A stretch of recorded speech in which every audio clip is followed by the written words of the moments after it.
Netflix charges millions of people a relatively small amount every month. No stores, no physical inventory delivered to your home, and no ticket required every time you watch another film. Yet in 2025, Netflix generated $45.18 billion in revenue, $13.33 billion in operating income, and nearly $10.98 billion in net income.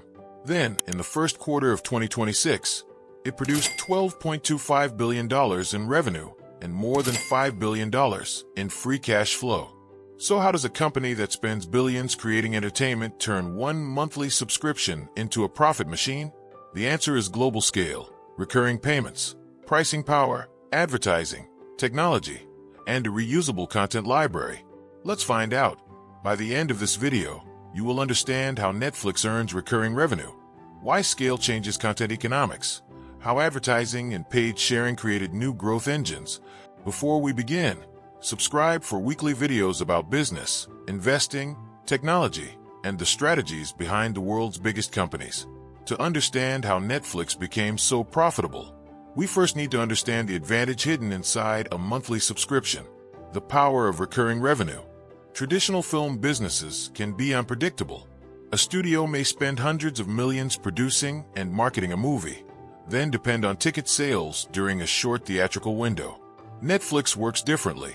Its primary revenue comes from monthly membership fees. Customers pay repeatedly for the entire service, rather than one title at a time. Each month begins with an existing base of paying accounts. Some cancel and others join, but Netflix does not resell the service from zero. In 2025, revenue increased 16%, driven mainly by membership growth, price increases, and higher advertising revenue. Netflix stopped publishing regular membership totals during 2025 and now emphasizes revenue and operating margin. The question is no longer only, how many subscribers did Netflix add? It is also, how much revenue and profit can Netflix generate from its audience? But recurring payments alone do not explain Netflix's margins. The real advantage appears when the same content reaches the world. How scale changes content economics. A Netflix series can be expensive. At the end of 2025, Netflix reported approximately $24.04 billion in content obligations connected to producing, acquiring, and licensing programming. But once content is available, Netflix can distribute it digitally to millions of households without manufacturing a physical copy for every viewer. Production costs are large, but one additional stream costs comparatively little. A Korean series can attract viewers in the United States. A Spanish drama can become popular in Asia. Netflix does not normally record the full cost of a released show as an expense on one day. It capitalizes eligible content costs and expenses them over their estimated useful life through amortization. Netflix says amortization is accelerated because viewing is usually highest near release. More than 90% of a licensed or produced content asset is generally expected to be amortized within 4 years. In 2025, Netflix added about $17.10 billion to content assets and recorded approximately $16.42 billion in content amortization. This does not make content free. It spreads the expense across the period when Netflix expects value. Think about this. Netflix does not need every show to become a global phenomenon. It needs the overall library to make millions of people believe the subscription is worth keeping. One hit attracts attention, but thousands of choices reduce the reason to cancel. The recommendation machine. A huge library creates another problem.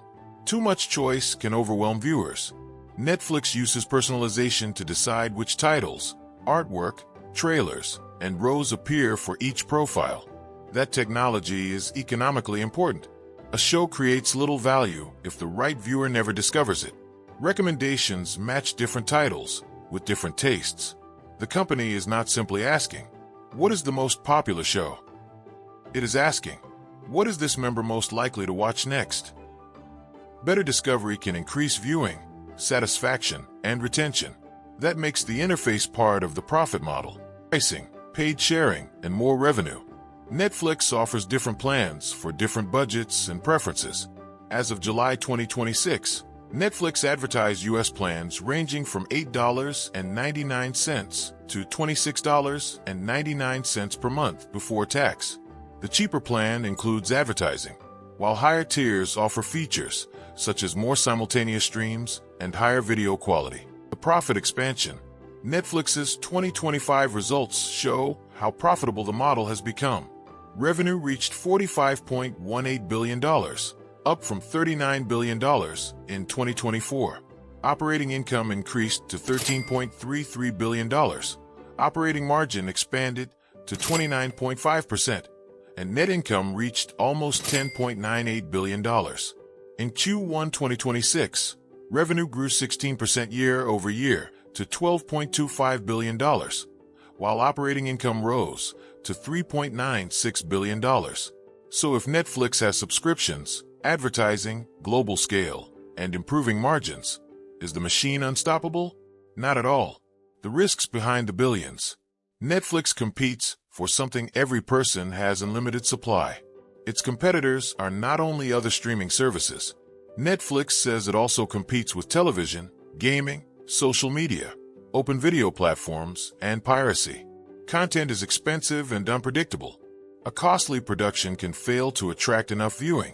Netflix's content commitments also create pressure. If revenue growth weakens, the company cannot instantly remove every production obligation. The model works best when global revenue spreads those costs. Let's bring the story together. Netflix earns primarily through recurring monthly memberships.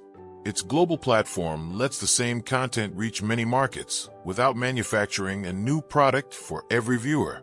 Recommendation technology helps members discover content and makes the library more valuable. Different pricing tiers capture customers with different budgets. Revenue grows faster than many operating costs. Margins and cash generation can expand. That is how Netflix turned streaming from a cash-hungry growth experiment into a business producing billions in annual profit. So, how does Netflix print billions every year? It does not literally print money. It builds content, distributes it globally, charges customers every month, uses technology to keep them watching, and increasingly sells advertiser access to their attention. The real product is not one movie or one show. It is the habit of opening Netflix whenever someone wants entertainment. As long as that habit remains strong, recurring payments continue. But Netflix must keep delivering enough value to justify higher prices, prevent cancellations, and compete with every other screen demanding attention. If it succeeds, the next episode of Netflix's business story could become even more profitable than the last.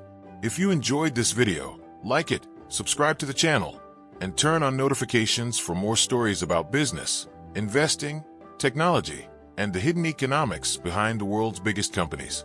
Thanks for watching, and I'll see you in the next video.